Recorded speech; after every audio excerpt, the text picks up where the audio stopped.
Now we're gonna customize the project build script to use the plugin and dependencies we want. First, I'm gonna change this so that Gradle can solve dependencies from Maven Central 2.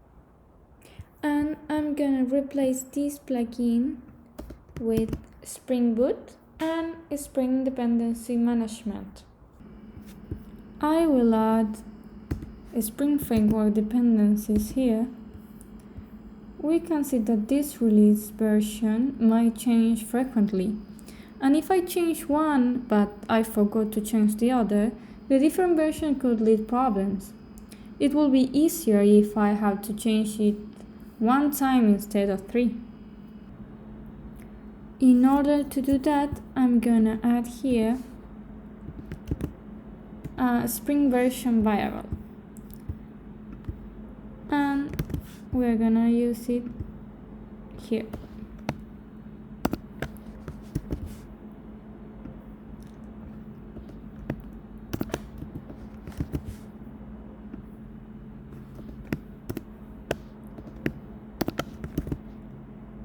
Next, we need to adapt our app class that is located in main Java dim. And here we add the Spring Boot application annotation.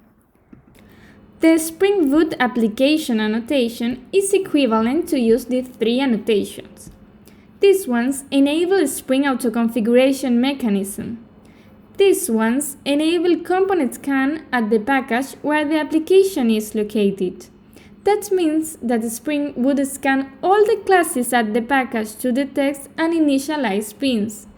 And this ones allows you to register extra beans in the context or import additional configuration classes. According to the documentation of Spring, to launch the application, we need to use the Spring application run method.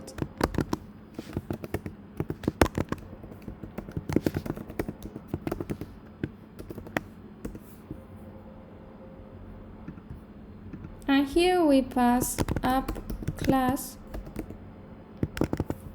If you have a different name, you should use the corresponding class name. And also we pass the arguments.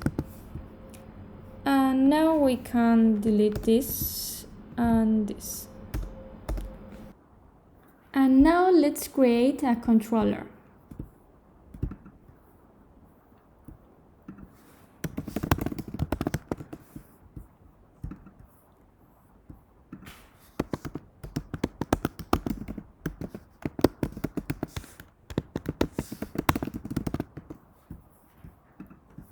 Here I'm gonna use the REST controller annotation. And here we're gonna create a method. Let's suppose we have users, and this is a method to get one specific user. So the method is gonna return a user. And for that, it's gonna use an integer that is the user ID. So this is a get method. So we're gonna use the get mapping annotation. And here the value is gonna be the path. Let's suppose API user and here the user ID. And I need to put here path variable annotation.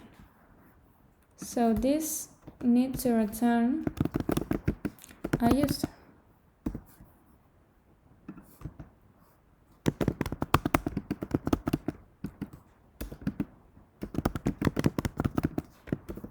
We're gonna use that user ID and also a name, user1, and a password.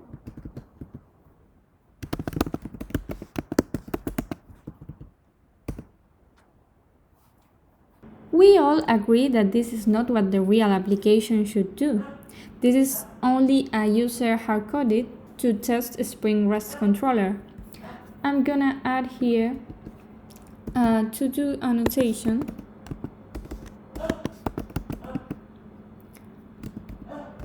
to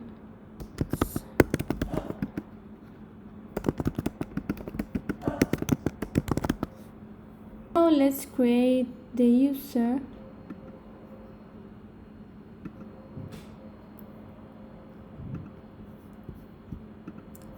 but in another package.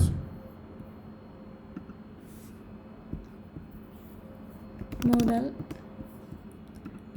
Let's move this here.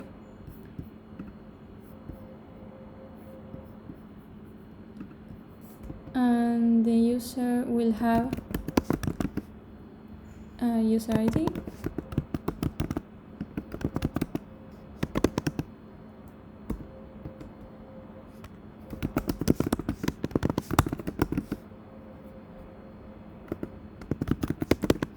A username.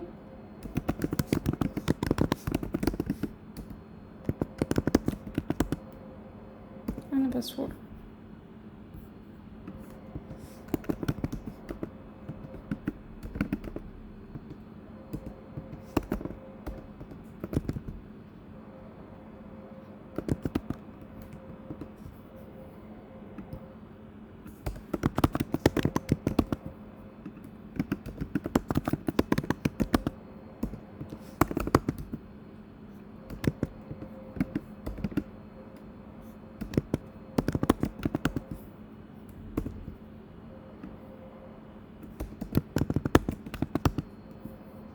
And here we need to add the getters and setters for all these properties. Okay, we can test the application now running Gradle root run.